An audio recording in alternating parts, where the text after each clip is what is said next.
to take over planes with box cutters and plastic knives. I mean, if I'm flying a plane and somebody pulls a plastic knife on me and tells me to fly into the World Trade Center, I might try hitting them first or something. And then finally on one of the channels, we were flipping back and forth, Clinton's first CIA director, James Woolsey, came on and inadvertently shined a light on another little American intelligence problem. Yeah, well, if the FBI had given us all the stuff they had on the World Trade Center bombers from '93, we could have been tracking them all this time and possibly prevented this. In other words, all that intelligence apparatus and budget among the 11 intelligence agencies in the United States, and they don't get along with each other. They don't even share information with each other when something like the World Trade Center is at stake. And I'm surprised how, well, maybe not surprised, how many people over here have been saying, yeah, it was probably the CIA who arranged for it all along to draw people into a war or something. I'm not so sure. If they were going to do that, maybe they'd hit the Statue of Liberty or something that didn't have so many of their own investors and money sunk into it or something. So I'm not quite ready to buy that one. Then finally, Bush comes on the TV looking like a deer caught in the headlights. And people wondering for most of the day, where was the president? Where was the president? And they said, oh, he flew to Louisiana to escape terrorists. No, he went to Nebraska instead. Where he really went, I think, was up to the family compound in Maine. Hey, Dad, they just blew up the World Trade Center. What should I do? I thought you said this job was going to be easy. Tell me what to do. I mean, I had to think back, well, wait a minute, what if Ralph Nader of the Green Party actually won the last election and Nader was president now? That would be pretty strange. God, we'd be so unprepared. Nobody experienced for this kind of thing would be there. And I thought, maybe that would be good because of what we've got instead. I mean, I have, as you might guess, no confidence whatsoever in Bush to do the right thing or show any wisdom in this situation. I mean, his vision on how to deal with this does not go beyond, don't mess with Texas. That's it, right there. I mean, you get Beavis and Butthead here, right? I can't shake this vision of Bush, you know, like Beavis with the shirt pulled up over his head. I am the great cornholio! I am the great cornholio! And Colin Powell or Vice President Cheney grabbing him by the shirt collar. Sit still, George. We have a war to plan. We have people to annihilate. And even his father doesn't seem to have that much confidence in him. They had him on TV the first or second day afterwards, and what does he do but kind of acts a little bit not as slick as usual, and well, I don't think anybody's really prepared for something like that. Then he interrupts himself and says, oh, he has a great team around him. He has a great team around him. It's the father's confidence in the son. It's the team that worries me. Vice President Dick Cheney really runs the country. I mean, he's had, what, 6 or 7 heart attacks now, making Bush one heartbeat away from the presidency, technically. But Cheney, aside from responding to the electricity problem, saying that energy conservation was an antiquated 70s concept, he also was Secretary of Defense under King George I during the Gulf War, and at one point ordered General Colin Powell to draw up plans to nuke Baghdad. And Cheney running the war. Powell goes back further to, he's the only one of the War Council who's ever been in combat, too. And, well, maybe Rumsfeld has. I don't remember. I don't know if he's old enough. He might have been in World War II or something. But anyway, Powell helped cover up the My Lai massacre during the Vietnam War early on in his shining military career. The National Security Advisor is Condoleezza Rice, who's sharp as hell when it comes to jousting with the Soviet evil empire, but seems to need reminding that it doesn't exist anymore. The Attorney General, the top cop person, is John Ashcroft, a Bible thumper and not so closet white supremacist. Finally there. Has prayer meetings in his office every day before work begins, and has also written for magazines that are openly nostalgic towards the Old South before the Civil War got rid of slavery, and really got bent out of shape when anybody black was nominated to be a federal judge or anything. And Ashcroft is talking about how we have to have more surveillance on people and get rid of all these pesky post-Watergate laws limiting our ability to snoop on our own people. That's already there. I don't think the agencies in charge ever really stopped that. I mean, the FBI just admitted in a statistic that they wiretapped 5 times as many people under Clinton as they did under Nixon, who got thrown out of office for that. And Clinton tried to get a bill through Congress where the FBI could come into your house at any time, not tell you they were ever there, look at your hard drive, see what you got. If they want to know more, just stick, what do you call it, a cookie in there or something to divert everything that comes in and out to the government so they can monitor it. I don't think that passed, but who knows? Maybe they're doing it already. And Clinton, along with allies of the far right in Congress who were led by the House Speaker Newt Gingrich, who was Speaker at the time, you may have even heard of him over here, you know, even looked like a pig. And his followers were known to some of us as Newtsies. Anyway, Clinton and the Newtsies put through a law, the 1996 something or other Anti-Terrorism Act, whereby any illegal or not so illegal immigrant could be detained for no reason at all, not allowed to call their family or a lawyer, tried in secret on terrorism charges, and then thrown out of the country before they even had a chance to tell their family what was going on. And sometimes people were held for months before they were even brought to their secret trials, and none of that did anything to stop the World Trade Center bombings. And another thing Ashcroft and both George Bushes have been pushing is, another thing we have to get over is this post-Watergate fear of getting our intelligence agency involved with unsavory characters. And we have to be able to send in agents to assassinate foreign leaders again. We have to be able to have mafia informants.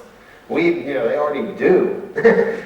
But the unsavory characters never went away. They're all in the Bush administration now, or at least some of them are. For example, John Negroponte, the old ambassador to Honduras during the Contra War, who's widely believed to have been the guy who ran the Contra War, where in Nicaragua, where at least 30,000 people died, far more than the World Trade Center, and Bush rewards him, and the Democrats rubber stamp him being made ambassador to the United Nations. One unsavory character. If we weren't so eager to have unsavory characters do our bidding in the past, we might not be in such deep shit now.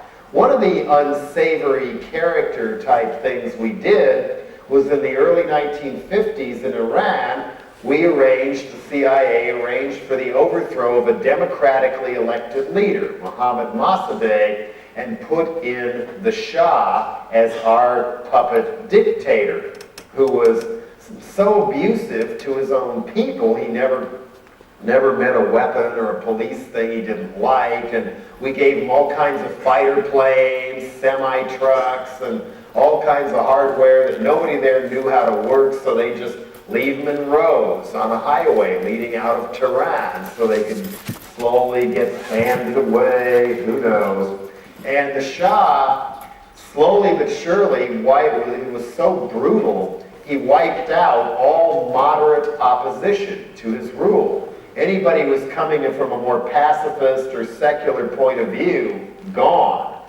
So in the end, when his own people got so sick of the abuse heaped upon them, they felt they had no choice but to join up with Ayatollah Khomeini. And when the merchant class went to Khomeini, then the Shah fell, and we got something, in the long run, much worse than the Shah, both for the Iranian people and for the rest of the world. And violent Islamic fundamentalism in its modern form began to really take off. And I can't help but wonder if we had let the Iranian people elect their own government and let it stand back in the 50s and not put the Shah in, how much of this problem would have spread today? I really wonder. Another curious question I had as the events unfolded. Israel is #1 in American military aid. Colombia is #3 as we help a really nasty death squad wipe out lots of indigenous people saying they're fighting drugs to help oil companies clear the jungle so they can drill in the headwaters of the Amazon. Colombia is #3, but who's #2? Egypt. Never ever think about that. What are we giving them? What do they do with it? Why do they need so much of it? I really wonder. And another unsavory character relationship we had in the past was the Mujahideen guerrillas that drove the Soviet Union's army out of Afghanistan.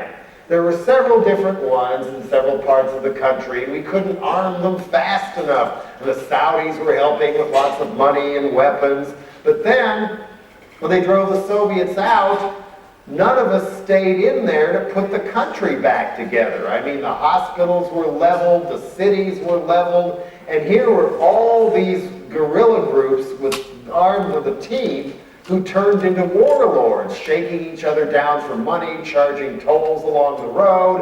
You have a dispute over a woman, well, one brings a tank into town, the other brings a tank into town, and it's high noon and they shoot the town.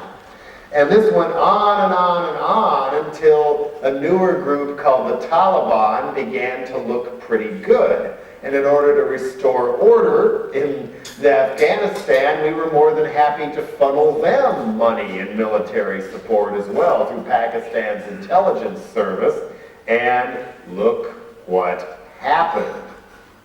The enemy of my enemy is my friend is what got us here today. And now we're trying to pump up this other guerrilla group in northern Afghanistan, the Northern Alliance. What are they really like?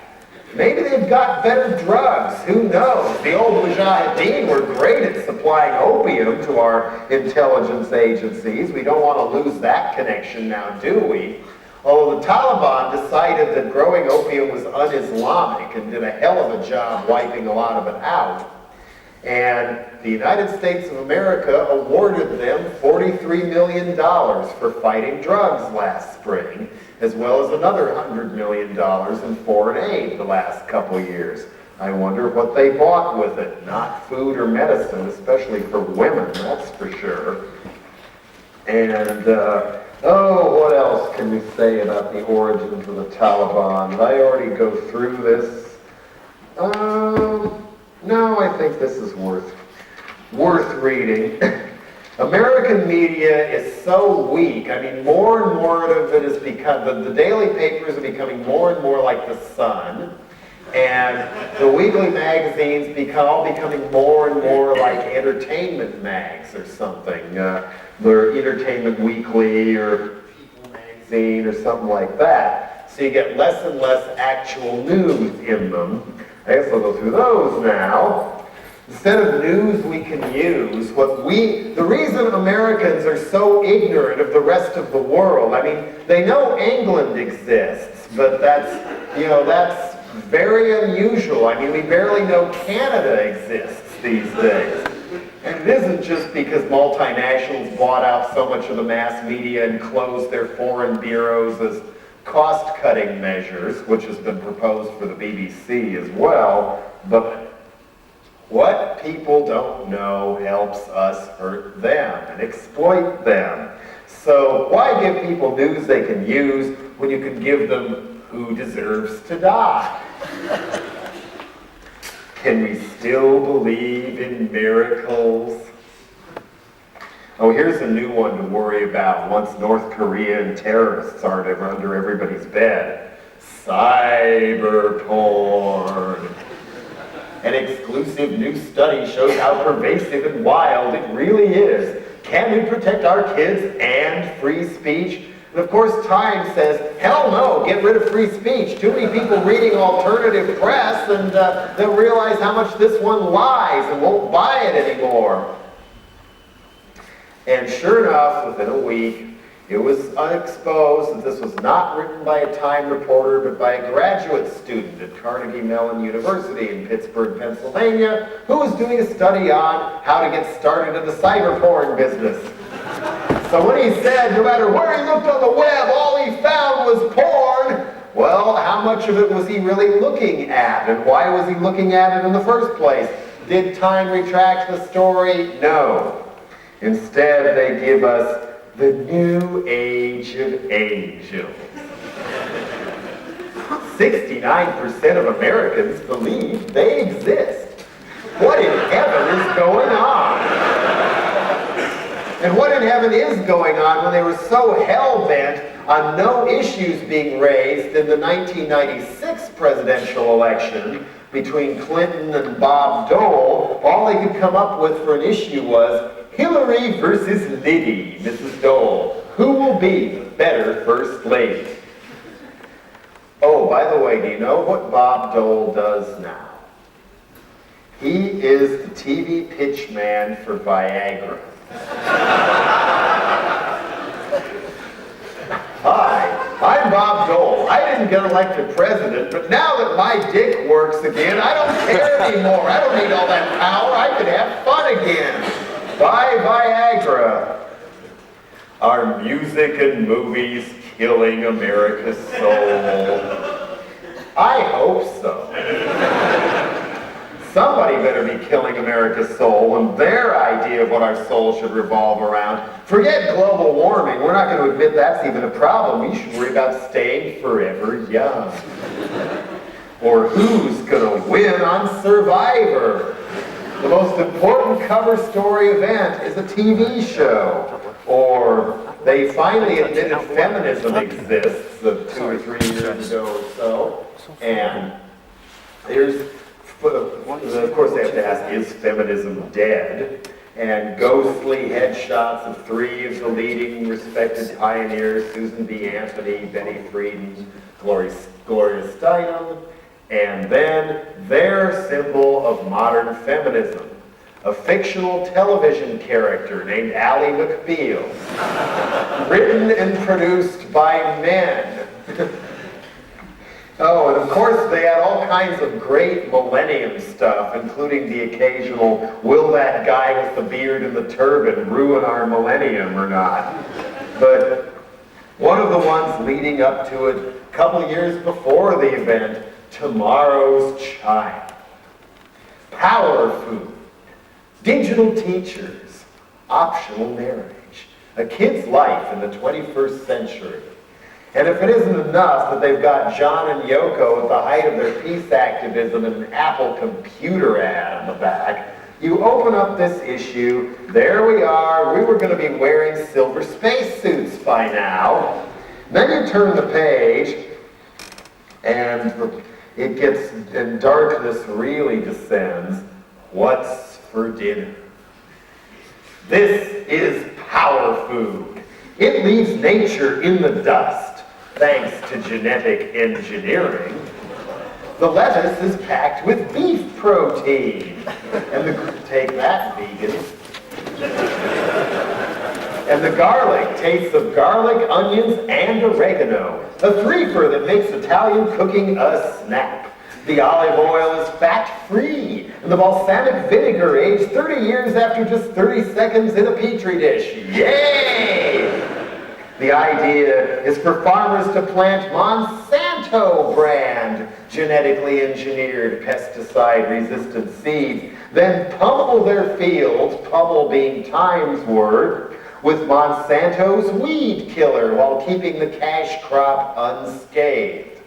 Monsanto invented Agent Orange, they invented PCBs, they invented bovine growth hormone, and one of their popular over-the-counter pesticides is called Roundup, where you can pour it and it kills everything.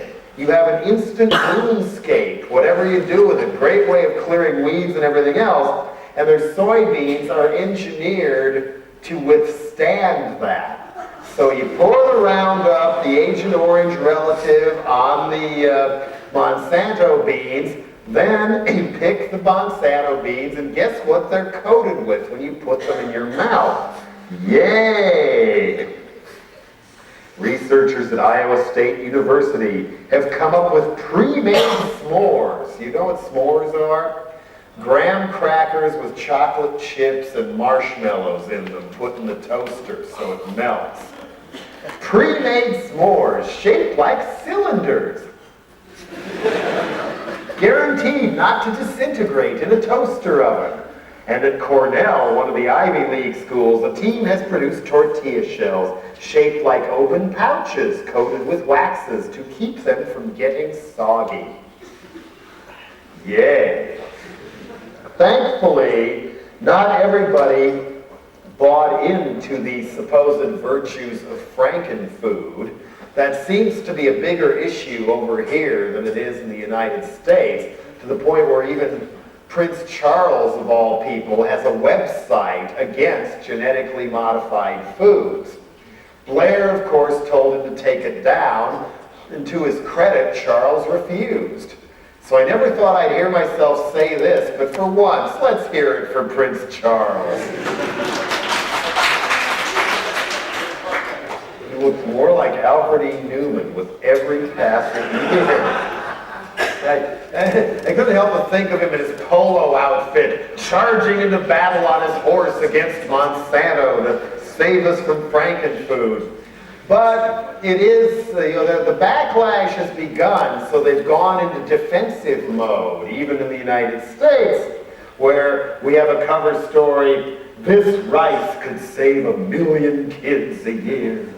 But protesters believe such genetically modified foods are bad for us and our planet. Here's why. And I'm like, oh, why? Maybe they'll actually air both sides of the story. No. Grains of hope. Smiling, photogenic third world children in a sea of green leaves. We're so happy we eat Frankenfood. And they call the rice golden rice. This is why, and usually the stuff is much more superficial than what you get over here too. You don't get much depth on anything. So of all things, to dig into the origins of how Afghanistan got where it is today, I wind up finding stuff in The Economist of all places, which may be nauseatingly Thatcherite and fawning over Bush much of the time, but they do have interesting stuff in there, and they cover a lot more foreign affairs like Newspeak and Time used to that you just don't get in America anymore. But some of this is actually worth reading. America's own policies in Afghanistan a decade or more ago helped create both Osama bin Laden and the fundamentalist Taliban regime that shelters him. The notion of jihad, or holy war, had almost ceased to exist in the Muslim world after the 10th century, until it was revived with American encouragement to fire an international pan-Islamic movement after the Soviet invasion of Afghanistan in 1979. We played with this kind of fire before. We tried to fire up Islamic fundamentalism to overthrow Gamal Abdel Nasser in Egypt in the 1950s as well. So we've been thinking we can control this and play, those people aren't that bright over there. They don't know how to make sport utility vehicles. So we can manipulate them. For the next 10 years, the CIA and Saudi intelligence together pumped in billions of dollars worth of arms and ammunition through Pakistan's Inter-Services Intelligence Agency, abbreviated ISI, to the many mujahideen groups fighting in Afghanistan. Osama bin Laden came from one of Saudi Arabia's richest business families. Recruited by Saudi intelligence chief, I hope he say his name right, Prince Turki al-Faisal, to help raise funds for the jihad, bin Laden became central to the recruitment and training of mujahideen from the Muslim world. Mr. bin Laden fought against the Russians on the side of the ISI's favorite Afghan, Gulbuddin Hikmatyar, I hope I said that right, whose Islami party became the largest recipient of CIA money.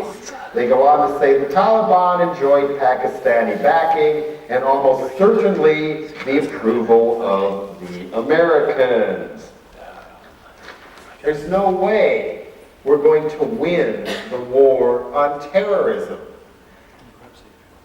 Britain has been trying for how long in Northern Ireland now, and still no end to the war on terrorism there. And Northern Ireland is a lot more hospitable than Afghanistan is going to be to Yankee Doodle Dandy coming in.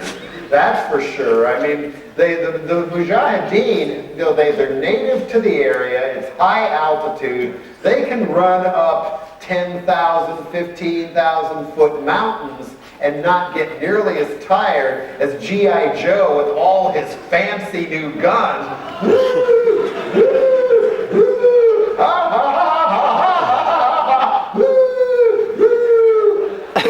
Definitely a tortoise and a hare situation going on there. It will soon be snowing there as well, and the snow gets rather deep after a while, and it gets very cold, and somehow maybe we'll thaw out in the spring with the abominable snowmen and then start fighting terrorism. I forgot about abominable snowmen. We might meet them too. Let's not forget all the landmines the Soviets left behind that G.I. Joe could step on at any time. I agree that just going in there and saying, hey, Osama, dude, peace, dude, mellow out, dude, peace and flowers probably isn't going to work. And somebody sitting next to me on the plane as I flew overseas to start the tour here saying, well, we have to do like we did in World War II in Germany and Japan. You go in there with everything you got and you change the government. Well, it worked in many ways in Germany and Japan because there was already an industrial base to rebuild and there wasn't this violent, rabid religious fundamentalism among people desperately poor underneath. There was some in Japan because the emperor was treated as a deity, and if his car came by, you weren't supposed to look at the emperor. But finally he comes out after the end of the war and, hey, see me? I'm the emperor. I'm not God, okay? Muhammad and Allah are not available for that. So changing the government is going to be a little more difficult than that. Something that came into our website forwarded to us was written by an immigrant from Afghanistan about what his country is like. It's similar to a Channel 4 documentary, I guess they just showed over here. I didn't get to see it. I keep hearing about it, though. And this is worth reading. The guy writes, I agree that something must be done about those monsters, but the Taliban and bin Laden are not Afghanistan. They're not even the government of Afghanistan. The Taliban are a cult of ignorant psychotics who took over Afghanistan in 1997. Bin Laden is a political criminal with a plan. When you think Taliban, think Nazis. When you think bin Laden, think Hitler. And when you think of Afghanistan, think the Jews in concentration camps. Some people say, well, why don't the Afghans rise up and overthrow the Taliban? The answer is, they're starved, they're exhausted, they're hurt, they're incapacitated, and they're suffering. A few years ago, the United Nations estimated that there are 500,000 disabled orphans in Afghanistan, a country with no economy and no food, to the point where even with no war, the UN was estimating between 4 and 7 million people are facing starvation in that country this winter. There are millions of widows. And according to this guy, although I'm wondering if this is real, the Taliban has been burying these widows alive in mass graves. The soil is littered with landmines. The farms were all destroyed by the Soviets. These are a few of the reasons why the Afghan people have not overthrown the Taliban.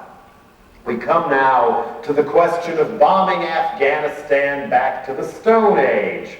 Trouble is, that's been done. The Soviets took care of it already. Make the Afghans suffer, they're already suffering. Level their houses, done.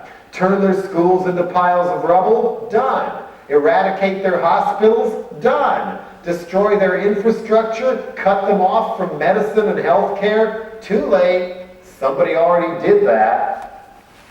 So, to get troops to Afghanistan, among other things, we have to go through Pakistan. And will the other Muslim nations just stand by if we fuck with that one? The leader of Pakistan is in a really bad position right now.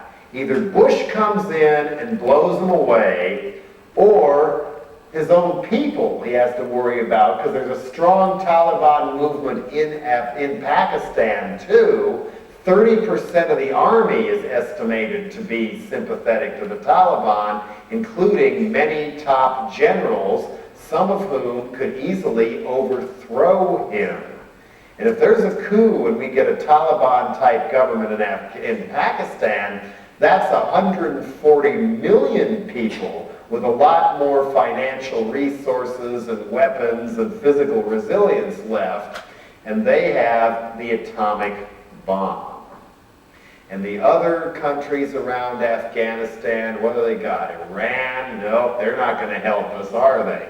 And then the former Soviet republics, which one of the Istans are? I think Turkmenistan, Uzbekistan borders it. Kazakhstan's north of them, so it can't be them. What? Tajikistan. Ah, the other place the heroin comes from now. Yes, yes, yes. All of them have militant Islamic fundamentalist movements in their countries, and let's not forget Chechnya and other places like Dagestan we never even heard of till a violent movement erupted to try and get rid of the Russians. And there are Islamic separatist movements prone to violence in Indonesia, in the Philippines, in Egypt, oh, where else? Algeria. We're playing with a lot of fire here. The letter says, you see where I'm going. We're fighting a world war between Islam and the West. And guess what? That's bin Laden's program. That's exactly what he wants. That's why he did this. Read his speeches and his statements. It's all right there. He really believes Islam would beat the West. It might seem ridiculous, but he figures if he can polarize the world into Islam and the West, he's got 1 billion soldiers.